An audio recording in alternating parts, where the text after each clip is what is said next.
All right, so this week in Pax Day, we got some clarifying news, some pretty not okay news, and then we also got a lore post. So we're going to talk all about that and a little bit more. Hello and welcome back, all of you amazingly professional consumers of Pax Day and Pax Day related content out there. I'm Iltari, the professional gamer, and this is another episode of the Pax Friday Review, the show where we talk about all the fun, interesting, new, and exciting information that has dropped for Pax Day over the last week.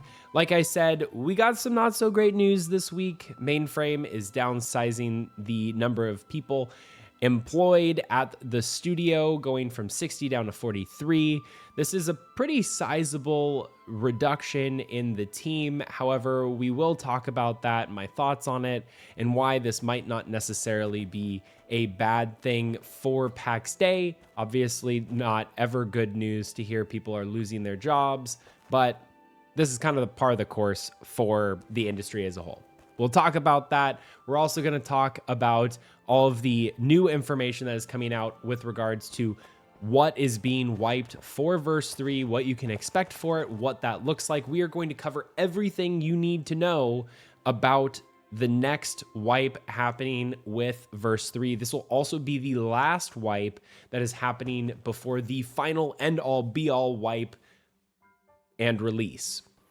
Then last but certainly not least, and to continue our wonderful lore flavor of the week, we have a really awesome new bit of lore covering Armozel as well as Phaonios, and they are just absolutely wrecking some bad demon boys and girls, actually specifically one particular lady that we will be talking about as well. So there's a lot to talk about. Let's go ahead and go over to the Pax Dei Official Discord to talk about the unfortunate news first, and then we'll cover all of the info that you need for the wipe. I'll see you over there. All right, and here we are on Pax Dei's official Discord, and unfortunately this week we did get the announcement that there was going to be a layoff, and the team is being reduced from 60 down to 43. Now, I do have a couple of thoughts on this in particular, which I'm going to share now. And I just want to preface this with it's never a good thing for people to be losing their jobs. It's in my opinion that, and I do want to note, this is my opinion, that when people are being let go from a team, that is mostly like 99% of the time, that is a management failure when you have to have layoffs because you either hired too many people and you weren't going to be able to support it, or something came up and the reason why you're laying people off is because of mismanagement of the team or of being able to bring in additional funding or a bad projection or something like that.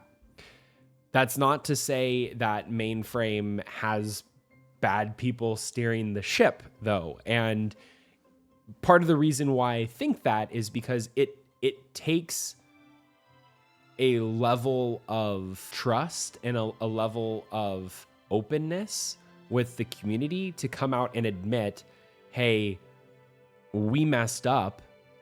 And because of that, people are losing their jobs. So it is a reassuring thing to have this type of communication go out to the community. The fact that the developers and their management respect us as the community to let us even know, knowing the type of response and the openness to then criticism that this type of post will entail it's actually a good sign. It means that they want to, as always, be open with communication, be that good things or not so good things, like in this case. Downsizing is a natural part of game development as well, and that doesn't mean it's okay to let people go. However, when different priorities come up and people might not be needed, you kind of have to remove some of the dead weight, so to speak, so that you can keep going. And I think that might probably be closer to what it is. I know some people in the community brought up, how Mainframe wanted Pax Dei to be a cloud native game. I actually did one of the first videos I did on Pax Dei, talked about Pax Dei as a cloud native game and all of the cool features that we will be able to get from that. And part of that was it would be multi-platform and it'd be able to go in a lot of different types of consoles or gaming devices, including maybe even mobile phones. And it's entirely possible that the people who were being let go were people who were associated with doing those types of tasks. Now, I would be able to go onto something like LinkedIn and scour around and see who is no longer working at Mainframe. However, I feel like that is a severe breach of privacy, and I will not be doing that here. And I don't think that's the direction that we should go. But it's important to be rest assured that Mainframe is still continuing their development of Pax Dei, and that this reduction in employees is making them lean enough so that they can actually accomplish what they're setting out to do with the budget that they have, with the time frame that they have, however that might be. There's a lot of other compounding factors that can go into this. They are a venture-backed company. There are organizations like Andreessen Horowitz who have invested in Mainframe and in the development of Pax Dei. There could be certain terms that Pax Dei needs to accomplish in order to appease their investors as well. So this could be something that is pushing them in this direction. We just don't know. And honestly, it's not something that's worth us spending much more time than the 4 minutes and 30 seconds that I've already spent talking about it. It is a sad day for Pax Dei, but it is also one where we will be able to continue. The last thing we want to see is a notification like this, but saying that the entire studio is being shuttered and that we won't be able to see the game that we've all been waiting for the last 2.5+ years. Take it for what it is. Not the best week. Pretty unfortunate to be having people losing their jobs. And for those who were previous employees at Mainframe, if there's anything that we can do to help you find a new job, please reach out to us. We will love to help you find something new and be able to get back to doing what you like doing, which is making incredibly cool games.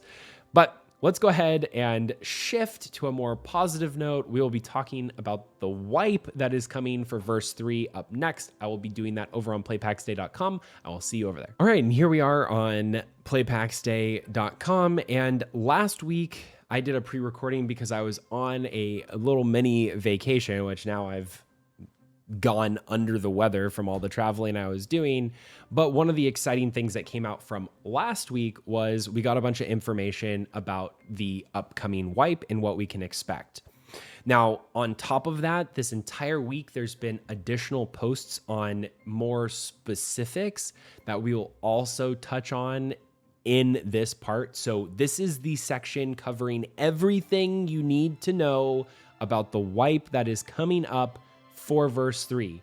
This is time-stamped. You are in the right place. We're going to talk about all of it. So first and foremost, let's talk about why there's going to be a wipe. It's because there are substantial changes to the world, gear and crafting progression, along with combat skills for Verse 3. And because of that, they can't just deploy them without a wipe. Things need to be reset. When will we know more about the actual coming changes?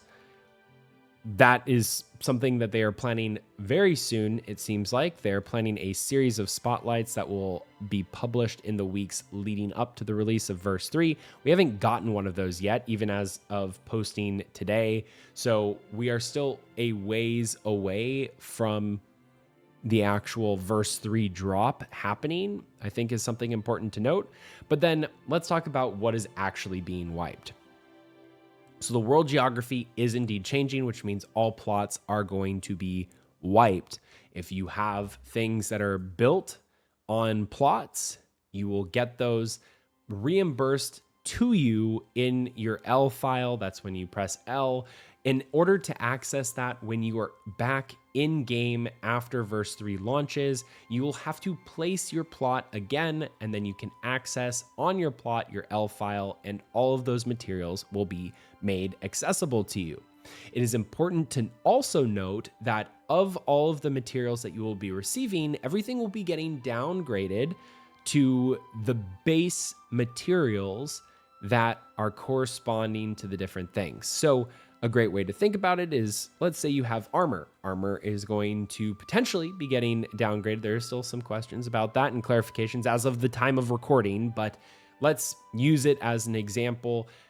And let's say that it was a steel piece of armor, nothing magical or anything like that. That would be downgraded not just to pure iron ore, but it would actually, the steel would get downgraded all the way to impure iron ore. So for those of you who are wondering, there is a translation of, you can take impure iron ore, convert it into normal iron ore, which would make wrought iron ingots, and then you could convert the iron ore into pure iron ore, and then that can be smelted into steel bars. So then with these types of things, everything is getting downgraded to its most basic level. So that means if you have steel sheets, that's going to get downgraded to whatever the equivalent for a steel sheet is, but with impure iron ore. Everything comes down to it. Charcoal is getting downgraded to heartwood, not sapwood, but heartwood. That's an important distinguishing factor as well. But that is how it's going to be happening for pretty much everything. All of your belongings that are on your plot or in your inventory will be removed. All gear worn by your character will also disappear. Clans will be wiped and will need to be recreated. All characters' combat skills are also going to be getting reset, but only some of the crafting skills are going to be getting reset, and of those, it will only be partial. It is important to note that gold and grace are not being reset. Those are going to be static, and they will be directly transferring over from your current account and current characters over to the new characters when verse 3 is launched, because those, both gold and grace, are kind of somewhat account based and less individual character based, though gold is technically connected to a character in their inventory when you press tab. In addition to that, the RP community went into a fit of rage earlier this week because all of the servers have been downgraded into the only 3 different servers, for one for each region. We got Mimir, Apollo, and Nuadu, and none of these are actually designated RP.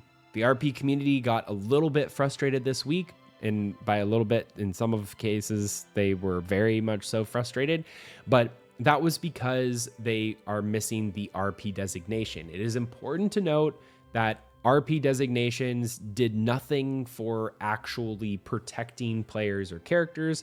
It just designated an area where people could look at it as a tentpole and know that that was a server where people were role-playing. The Golden Company, the group that I play in, we were playing on an RP server, though not everyone in the Golden Company explicitly is an RPer.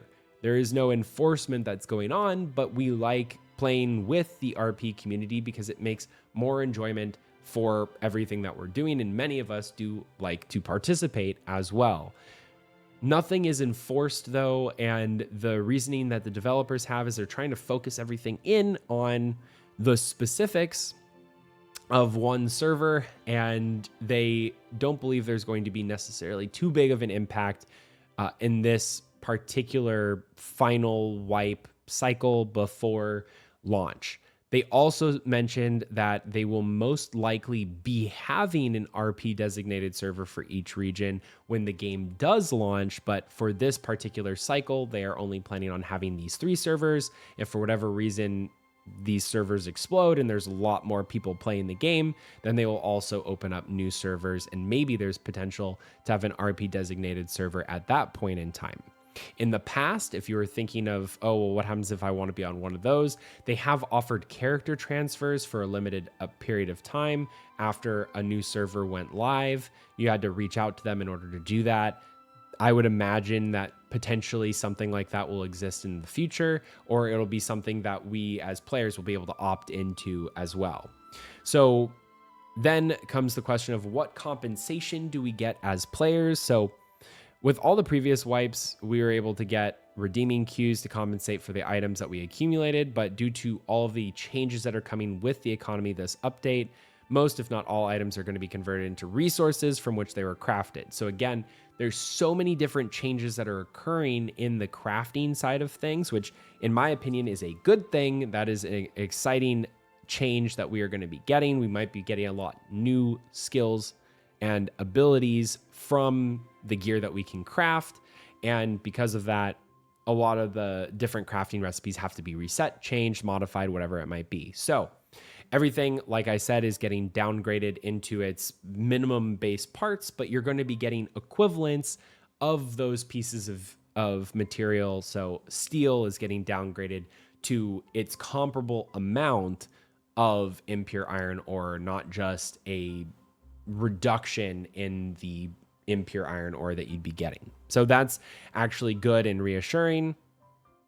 Then they will also grant 100 grace to all accounts once the content update is deployed. So they're also just gifting us 100 grace right off the bat, which is great. You can get maybe a couple of teleports in without having to worry about going and collecting more gold and doing some exchanges. But that is pretty much it for all of the resource side of things. Now, what will happen in verse 3 when it's released and maintenance is over? So once it's fully deployed, the world is going to be different. You will have to remake your character, or you will not have to remake your character. You'll keep your character with their name and appearance, but when logging in for the first time, they'll still be naked. And that would be as if they were a newly created character. They won't be a part of anyone's clan, and they'll need to choose a new name if their initial name is already taken. So you do have to log back in and type in your name. Your name does not carry over. They don't save that on their database. All compensated materials are going to be in the queue. The wipe is we're still waiting for wipe confirmation. It's going to happen at least 1 week before the content update is released. So far, we haven't gotten it. There is no sign of when that content is going to be coming out. And like I said at the very beginning, this is confirmed to be the last wipe before release, and the release wipe happens. But obviously, this can change if their plans have to change at some point. When release comes around, it's over. Your character from everything that we were doing in early access is gone. You will not get it back. There is no way that you're getting it. Everyone starts fresh. That's the whole point of release. We are back at square zero, really. So that's everything for that in particular. Now we are going to hop over to the official Discord really quickly because there was some more clarification. So we'll just cover that so that you have everything you need to know for the upcoming verse 3 wipe. I'll see you over there. All right. So earlier this week, we did get additional confirmation talking about relics and what's going to be happening with some more things pertaining to the upcoming wipe. And we did hear that all leatherworking, tailoring, blacksmithing gear, and all wieldables will be gone. Jewelry and founders items are remaining. So that I think kind of hints that jewelry is not getting any changes potentially with what is going on, but leatherworking, tailoring, and blacksmithing gear and all the wieldables will also be gone. So all weapons that you can wield, plus all of the plate armor, chainmail armor, leatherworking armor, tailored pieces versus leatherworking pieces versus blacksmith pieces. Those are all going to be gone. You'll get reimbursed for some of them, and that's it. In addition to that, relics that are currently accessible should remain accessible with verse 3. So that's all the furry, carved collar stones, molted larvae, bloated worms, worn out sigils, cracked sigils, tattered sigils, red runics and crimsons, worn out lockets, cracked ethereal crystals, and multifaceted ethereal crystals. The one that's not going to be coming back is tattered lockets. Those will not be here in the next round. And then There are several relics that we should have never been able to get, like the gadfly larvae, royal tapeworm, yellow runic leashes, and cubic ethereal crystals. So these are going to be getting removed from the game. We will not be able to redeem them. We will not be able to see them. They should not exist. And then in addition to that, all items that are removed will be refunded as a resource. We will also provide a list of crafting skill changes as soon as possible and update all the crafting skill levels will remain and won't reset them for our characters. This does not mean that crafting is not undergoing heavy changes though. Thank you for your understanding. Okay, so that's all of the stuff that you need to know for verse 3. Here's now a little take on my thoughts. This seems like a lot of things that just we didn't need to do. I feel like a full wipe would have been better, though I don't know all of the changes that are coming. It seems like it's a little crazy that we're going through all of these hoops in order to get some stuff back, but not others. And then we have to get some things redeemed and, basic items or basic resources. And it seems like there's a lot of math that's going on for this for not necessarily any reason. It's clearly making us have to go through the crafting path at least slightly. If we're keeping our levels and all of our abilities, then it's not like we're going to have to re-level up, but we're getting all these basic materials, which means we're going to have to still go through all the crafting exercises of smelting and refining and doing all of that. Maybe there's some heavy changes that are actually coming to how crafting is working, and that's why we are getting all these changes, and they want us to go and experience that, but they don't want us to have to go and level up. Totally understandable, but at the same time, I'm maybe a little bit more on the hardcore side of a Pax Dei player, and I think we should have fully wiped and just had to re-level everything up. In fact, it probably would have given a large amount of the player base something to do over the next couple of months while we wait for a release to happen. But either way, I don't know. I feel like we as a community kind of complained and said that we didn't want a full wipe. And then now we're getting not a full wipe, but it's way more complicated than it needs to be. And we're not necessarily, the ones who didn't want the wipe aren't necessarily getting what they wanted either. So it's kind of just, to me, it feels like a lose-lose. This wipe had potential to clean everything up, wipe it off the face of Pax Dei, and we all get to start fresh and practice starting things up again, going through the workflows. And it sounds like a lot of stuff is changing. So I feel like it almost would be better for us to test all of this as well. At the end of the day, I know you could just delete your character and start again from ground zero, but it's really hard to do that when literally everyone else has the opportunity not to. And then that compounds on the top of the fact that knighthoods and soldiers are going to be coming available in verse 3 or beyond, which means there's more competitive play. And the last thing anyone who is looking to participate in that wants is to feel like they're starting behind everyone else. So everyone is just going to start back up from where they came from. And that's going to potentially hurt a lot of communities who are looking to bring people back, give more content, or just going through the same patterns again and again. I would love to hear what all of you think about the current wipe and all of the information that is coming up for it, but we are going to go and take a quick look at the final lore post that we have gotten from this week, and we are talking about Armozel and Phaonios, two of the coolest redeemers that we've learned about so far if you are of the militant variety. So we're going to head over to playpaxday.com to talk about all of that. I'll see you over there. All right, and here we are. Thelonious the Scribe has gotten back to us yet again. This time, we're talking about the Great Surge and the Age of Legends. Now, this is going to be a cursory look at both of these. We're going to be pointing out some important names and events and things that have happened, but we will be doing a more extensive lore post on this in the near future. So if you haven't done so, don't forget to hit that subscribe button so you'll be notified when we come out with that video if this is something that interests you. So the Great Surge is something that happened after we have Dimira going away. She disappeared for a while. We have Mayrothia, who is here. She has been way long gone. Obviously, Protanoia is gone as well. And then we have room for the 4th and 5th Redeemer. Now, of those, we have the 5th Redeemer, Armozel, who actually, it seems like, existed before Phaonios ends up showing up to the scene, but he was not a Redeemer until after Phaonios shows up to the creation. Now, Armozel specifically was the 7th son of a Gothian carpenter. He was basically a genius.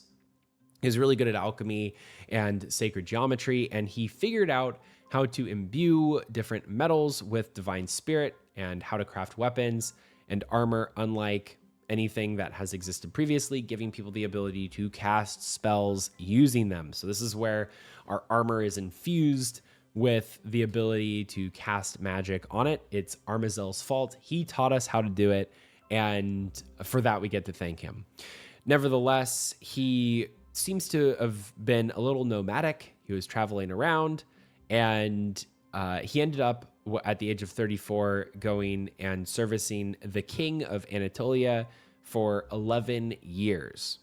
And he made things from weapons to fortresses. He was a great architect. He was a strategist, a scholar, and he did all of those things. Now, what happened, though, with the Great Surge is there was a lot of demons, and they were not cool, and they were cornering all of humanity into kind of a final bastion, and that bastion is called Axis Mundi. Armozel pulls in a bunch of warriors from all the kingdoms, and they rallied under him, and they were called the Sons of Light, and they basically ended up, holding strong in this final stronghold called Axis Mundi, which is the center of the world. It's where the tree, Protanoia's tree, is located, or what's left of it, and all the ley lines lead to this. It's kind of like the real world equivalent of Rome. And then we get the first mention of another demon known as Lilith, and she comes in, and she was said to herself have led one of the last charges on the walls of Axis Mundi. And when that occurs, we have this epic scene where Phaonios, who is a seraphim, comes down from heaven and just wrecks face. Fire is going everywhere. The demons are plastered as charcoal against the walls of Axis Mundi, and it is divine wrath incarnate. Phaonios comes in with this radiant sword of fire and just wreaks havoc on the demon hordes, pushes them back, and Anatolia was indeed spared as well. And this was the start of the First Crusade, where Phaonios and the Sons of Light, in addition to Armozel, go and trance around the entire world, clearing out Gothia, Gallia, Iberia, as well as the rest of Anatolia. And these guys, they hit it hard. And at the very end of it, or near the end of it, Armozel was then granted the ability to ascend to the status of 5th Redeemer, and they went around and did a lot of crazy things, including allowing the ancient Stella, the places where we can respawn at, allow us to respawn there. It's their fault. They allowed us to be able to respawn in game. This is how cool these guys are. Eventually, Phaonios says, hey, it was real. It's time for me to go, though. He ascends back up into heaven. And then Armozel's like, don't worry, I've got it taken care of. And then immediately goes and screws the whole thing up.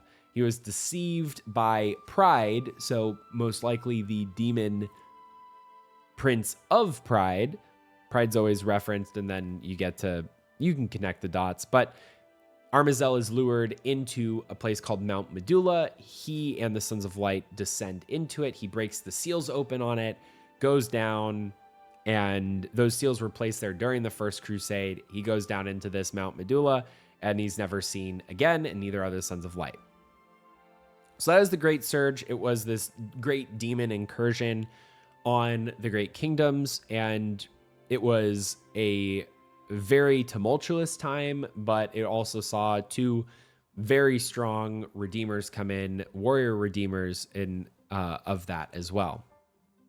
Then to follow up on that, we have the Age of Legends, and this occurs pretty much directly after Phaonios and Armozel, and this is a period of time where after they had left, the world still had remnants of demons walking around it, and also the world was kind of tore up by the craziness that happened during the Crusade. So Phaonios went and just purified vast swaths of land, and some of those left a haunted area where some of the people or the things that were there that were caught in the fire, so to speak, were lost souls. And that's where the lost souls actually come from.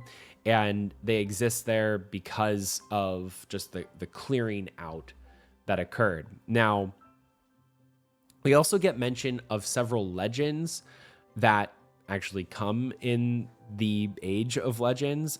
Most notably, we have both Arthur and Roland, but then we have Moira, Siegfried, El Cid, Almanzor, and Maven. And these are all actual, like, legendary figures. Obviously, Arthur, King Arthur, which we've had allusions to in the past, but these people came in and they threw down as well, and I'm excited to learn more stories about them. But then at the very end of this particular lore post, we have Oroael, who then comes in, is the sixth Redeemer. We know that Oroael was born in Axis Mundi, did a lot of his work in Axis Mundi, but was responsible for the establishment of the first monasteries, shrines, and gardens. He also created the calendar that Pax Dei is based off of, and he gave us the rule of life, not with command, but with clarity. And though he never ruled a nation, his words govern the hearts of nations to come. And that is pretty much all that we have for our lore post. So we got 3 new Redeemers covered. We have the 4th Phaonios, the 5th Armozel, and the 6th Oroael. And it is, I mean, the lore is just hitting different nowadays, and I really love where we're going with it. But that is all that we had to cover for this week. I know it's a little bit of a downer seeing that Pax Dei had to downsize. I know that for some people it might be a little frustrating having to track down everything with the next wipe. And I know for some others, maybe lore isn't the thing that's most exciting to you. However, it is important to note that verse 3 is coming. There are a lot of very exciting features that are coming with it, and we have to trust that what's to come is going to be exciting and makes sense to have a wipe for, makes sense with everything that's going on within Mainframe. I know I do. I'm excited for it. Verse 3 is going to be a major step in the right direction for Pax Dei, and I'm so excited to experience it all with you. Let me know down in the comments what you're most excited about for verse 3 and beyond. I look forward to reading those. Don't forget to hit the like button, subscribe in case you want to be notified for any of the new videos that we're going to be coming out with, all of our lore posts, for example, and share this video with any of your friends who might be interested in learning more about Pax Dei. Until the next video, I'm Altari the Professional Gamer. I'll see you in the next one.